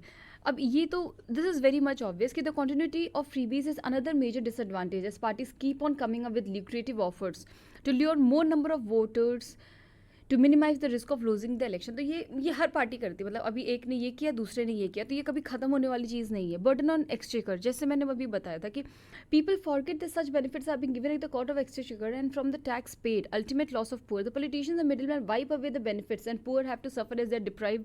मान लो कोई भी जैसे लैपटॉप्स और जो फ्री बाइसिकल्स होते हैं तो ज़रूरी थोड़ी ना है कि अगर 100 बाइसिकल्स मतलब गवर्नमेंट से अप्रूव हुए तो वो 100 ही स्कूल्स तक पहुँचेंगे। ये भी हो सकता है उसमें केवल 50 पहुँचे, 50 क्या गायब हो जाएंगे, no one knows. Inflationary practice, such distribution freebies commodity largely disturb demand supply dynamic. क्योंकि कोई अगर कुछ चीज़ फ्री मिल रही है और कोई किसी मैन्युफैक्चरिंग कंपनी ने उसका ऑलरेडी प्रोडक्शन कर रखा है बट अगर उसके लिए उसको मतलब उसके लिए उसको अपना कैपिटल वापस नहीं मिल रहा है, कि कोई भी कंपनी अपना जो भी प्रोडक्शन करती है उसका कॉस्ट रखती है ना कि अगर ये इतना बिकेगा तो मेरा इतना प्रॉफिट होगा, तो ये पूरा डिमांड सप्लाई का ना गेम हो जाता है, disturb. Lethargy in population. Freebies actually have the tendency to turn the nation population into lethargy and devoid of entrepreneurship. अब lethargy आप ऐसे भी समझ सकते हैं कि फार्मर्स जो हैं उनके लोन्स हैं। अब हर जो प्रोस्पेक्टिव गवर्नमेंट अपना प्रॉमिस करती है आने वाली गवर्नमेंट की हम आपका लोन माफ़ कर देंगे, तो इससे क्या होता है कि वो ऑलरेडी अपना काम तो कर रहे हैं बट उनको लगता है अगर नहीं भी प्रॉफिट होगा हम नहीं भी काम करेंगे, गवर्नमेंट तो है ही जो हमारा लोन माफ़ कर देगी। तो इससे एक lethargy कहा जाता है एटीट्यूड में। Money becomes only remedy. Everyone at the slightest sign of distress starts demanding some kind of freebies from the government because they know कि अगर गवर्नमेंट नहीं देगी तो हम वोट नहीं करेंगे, और ये बात गवर्नमेंट भी जानती है। Popular politics, this is psychology driven sections of the population expecting and the government promptly responds with immediate monetary relief or compensation. Arguments in favor. Social investment. Aid to the poor is seen as wasteful expenditure, but low interest rates for corporates to get cheap loans or the soap of cutting corporate taxes are never criticized. Socialist polity. This attitude comes from the decades of operating within the dominant course of markets capitalism. Election manifesto and welfare. मतलब इसमें ये क्या गया है कि जैसे कई बार जो कॉरपोरेट्स हैं उनको भी तो लोन सब्सिडाइज प्राइस में मिलता है, उनको क्यों नहीं क्रिटिसाइज़ किया जा सकता है। सोशलिस्ट पॉलिसी जो है हमेशा से वो गवर्नमेंट अगर प्रोडक्शन, बट सोशलिस्ट पॉलिसी में ये भी होता है कि गवर्नमेंट ही प्रोडक्शन भी कराती है, गवर्नमेंट ही रेट भी डिसाइड करती है, गवर्नमेंट ही उस चीज़ों को डिस्ट्रीब्यूट भी करती है। Proponents of such policies would argue that poll promises are essential for voters to know what the party would do if it comes to power and have the chance to weigh options. Economists opine that as long as any state has the capacity and ability to finance freebies, then it's fine. If not, then freebies are the burden on economy. मतलब economist क्या कहते हैं ना कि अगर किसी government के पास उन फ्रीबीज को फाइनेंस करने का कैपेबिलिटी है, then it's good. But if not, then they are the burden on economy. Other wasteful expenditure, where certain gives incentive like free land to big companies and announce multi-year tax holidays. Questions are not as to where the money will come from. वही है कि मतलब government जब बड़े corporates के लिए कुछ करती है उसको नहीं क्वेश्चन किया जाता, पर अगर फ्रीबीज को हम क्यों क्वेश्चन करना है। बट वही है कि हर चीज़ के पीछे ना एक वो होता है कि एक इकोनॉमिक्स होती है, अगर वो हैम्पर हो रही है then it's wrong. As the economists have said कि if the state has capability to fund that freebies, then it's fine. A rational analysis. Winning election and good governance are two different things. The role of freebies to avail good governance is definitely questionable. Social, political, economic consequences of freebies are very short-lived in nature. There are many freebies and subsidy schemes available in many states, but we still find starvation, deaths, lack of electricity, poor education and health service. Hence, the sorrow of the masses of India cannot be solved by freebies and incentives. So, are not freebies meant only to attract voters and swing voters by concentrating on a preferential group or community? तो वही है कि मतलब freebies देने के बाद भी हमें मतलब starvation death and migrant workers के डेथ हमें कितना सुनने को मिला था। अब जैसे ये फ्रीबीज कौन से नहीं होंगे जो प्रधानमंत्री गरीब Kalyan Yojana, NREGA, they will not be counted in freebie. ये गवर्नमेंट की प्रॉपर स्कीम्स है जो कि पुअर की न्यूट्रिशन का ख्याल रख रही हैं। अन्य योजना जो है ये राइट टू वर्क का कॉन्सेप्ट है, तो ये सब फ्रीबीज नहीं है। तो गवर्नमेंट ये भी काम कर रही है, तो इस पे ही ज़्यादा फोकस करना चाहिए, बिकॉज फ्रीबीज के बाद भी वी हैव सीन कि there are news from all over the country about mishappenings to the have nots. So the sorrow of the masses of India can not be solve by incentives and freebies. तो यहाँ पे government को एक जो schemes हैं उनको अच्छे से इम्प्लीमेंट करने की ज़रूरत है, एंड बाकी जो इम्प्लीमेंटेशन एरर्स है ना, तो वहाँ पे बहुत ज़्यादा वर्क करने की ज़रूरत है। अब इसका way forward, it can be agreed that a democracy requires popular supports for its rule to continue the sops and freebies to the poor by the requisite vote, but the democratic process of election promises should be clear. It should not control voters' thought. What some people term as populism actually constitute what real economics should be. If you defraud people of what they really need, you will have to throw all allurements at them. This can only be stopped. The political masters try to follow what economist E.A. Schumacher had conveyed through his seminal work, Small is Beautiful. Treat economics as if people matter. Economics का motive हमेशा होना चाहिए कि वो लोगों की problem solve कर रहा है। There is nothing wrong in having a policy led elaborative social security program that seeks to help the poor get out of poverty, but such a program needs well thought out preparation and cannot be conjured up just before an election. वही कि मतलब जो problems है वो freebie soaps इन सब से तो नहीं, वो ये बस एक टेम्पररी सिचुएशन है। तो गवर्नमेंट को पॉवर्टी हटाने के लिए या एम्प्लॉयमेंट प्रोवाइड करने के लिए एक सॉलिड प्लान डिज़ाइन करना पड़ेगा, एंड उसकी टाइमिंग ये नहीं है कि इलेक्शन आ रहा है तो हम ऐसा प्रोग्राम स्टार्ट करेंगे। वर्क वो आज से अभी से शुरू हो जाना चाहिए। नेक्स्ट न्यूज़ पे चलते हैं। What is collegium system? The Collegium of Judges is the India's Supreme Court's invention. It does not figure in the Constitution, which says judges of the Supreme Court and High Courts are appointed by the President and speaks of a process of consultation. In effect, it is a system under which judges are appointed by an institution comprising judges. After some judges were superseded in the appointment of the CJI in 1970s, and attempts made subsequently to effect a mass transfer of High Court judges across the country. Hence, there was a perception that the independence of the judiciary was under threat. This resulted in a series of cases over the years. ये कोलिजियन system क्या है? ये constitution का provision नहीं है, ये supreme court का invention है। जब जैसे सीनियरिटी एक होता है अपॉइंटमेंट के लिए कि मतलब जो सबसे सीनियर होगा वो पहले प्रमोट होगा, तो जब 70s में ऐसा हुआ कि सुपरसीड करने लगे जजेस due to governments intervention, you can say that, तो जुडिशरी का जो इंडिपेंडेंस है, the judges started questioning कि judiciary independent नहीं है, then how can you expect us to act independently? तो यहाँ पे several cases आए जिससे collegium system develop हुआ। अब फर्स्ट जज केस है, सेकंड जज एंड थर्ड जज। तो इसने क्या किया? Consultation with the CGI in the matter of appointments. मतलब कोलिजियम क्या होता है कि कुछ पैनल ऑफ जजेस होते हैं जो कि अपॉइंटमेंट करते हैं, तो यहाँ पे consultation with the CGI in the matter of appointment must be full and effective. However it rejected the idea that CGI's opinion although carrying great weight should have primacy, कि मतलब कंसल्टेशन विद सीजीआई जो होगा वो बहुत, it must be full effective, but ये वही है कि सीजीआई का ओपिनियन प्रिमेसी रहेगी उसकी, मतलब उसी का सबसे ज़्यादा वर्चस्व रहेगा। That was not the case. Second जिसने क्या किया? कंसल्टेशन रियली मीन्ड कंकरेंस, मतलब दो टर्म है उसी पे है ये।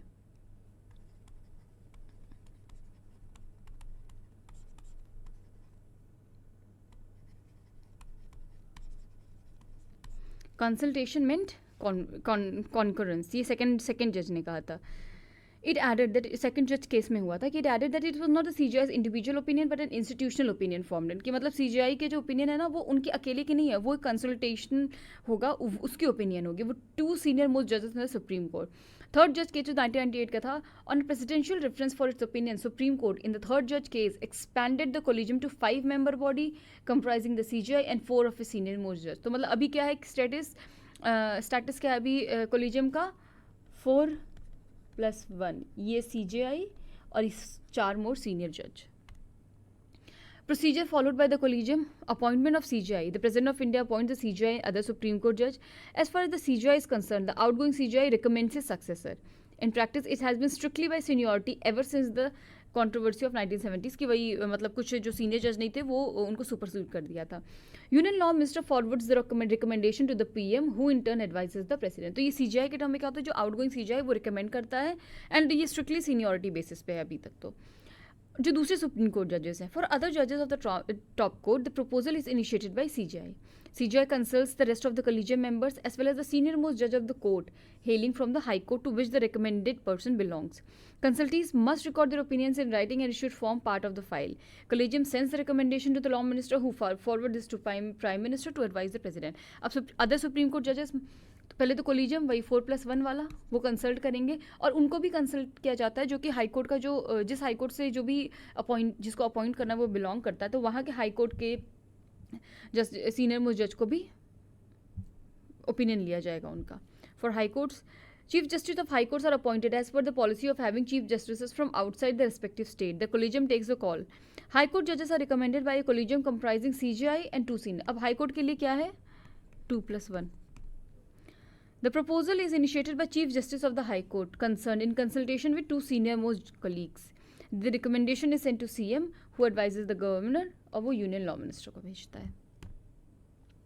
Thus, the Collegium recommend transfers to. Yes, the Collegium also recommends the transfer of Chief Justices and other judges. Article 222 of the Constitution provides for the transfer of judge from one High Court to another. When a Chief Justice is transferred, a replacement must also be simultaneously found for the High Court concerned. There can be an acting CJI in a High Court for not more than 1 month. ये मतलब ये ना collegium और appointment का static part है, तो आप इसको बस ध्यान से पढ़ना. पॉलिटी में जो प्री में क्वेश्चंस होते हैं ना वो 3 स्टेटमेंट वाले होते हैं, वो इन्हीं सब जगह पे अगर आपके कॉन्सेप्ट्स क्लियर नहीं है तो you can miss the points. When a CJI is transferred, a replacement must be simultaneously. And in matter of transfers, the opinion of CJI is determinative, and the consent of the judges concerned is not required. However, the CJI should take into account the views of Chief Justice of the High Court concerned and the views of 1 or more Supreme Court judges who are in position to do so. All transfers must be made in the public interest, that is for the betterment of the administration of justice. Loopholes in the collegium, lack of transparency. वही है कि मतलब जो collegium या जो भी जजेस अपने में डिस्कस कर रहे हैं ना, उनका अभी कोई ओपन मतलब वो ट्रांसपेरेंट नहीं है वो process. Scope of nepotism are cited. जजेस अपॉइंटिंग जज attempt made to replace it with national judicial appointment commission was struck down by the court in 2015 on the ground that it posed a threat to the independence of the judiciary. Criteria. Some do not believe in full disclosure of reasons for transfer as it may make lawyers in the destination court chary of the transferred judges. तो एक तो वही कि process पूरा ना transparent नहीं है और किस क्राइटेरिया पे आप किसी भी जज को आप रिजेक्ट करें और ट्रांसफ़र करें वो भी बहुत ज़्यादा उसके रीजंस बहुत ही ट्रांसपेरेंटली साइटेड नहीं है. Way ahead. In respect of appointments, there has been an acknowledgement that the zone of consideration must be expanded to avoid criticism that many appointees hail from families of retired judges. The status of a proposed new memorandum of procedure to infuse greater accountability is also unclear. Even the majority of opinions admitted the need for transparency. Now, collegium's resolutions are now posted online, but reasons are not given. कि मतलब जो ये collegium अपना जो discussion कर रहा है या किस basis पे किसी को reject कर रहा है या किस basis पे किसी को promote कर रहा है, ट्रांसफ़र कर रहा है ना, तो वो उसके रीजंस अभी भी कहीं पे नहीं है. तो ये सब एक क्वेश्चन करता है पूरे जो प्रोसेस को, तो इन सब पे वर्क करने की ज़रूरत है.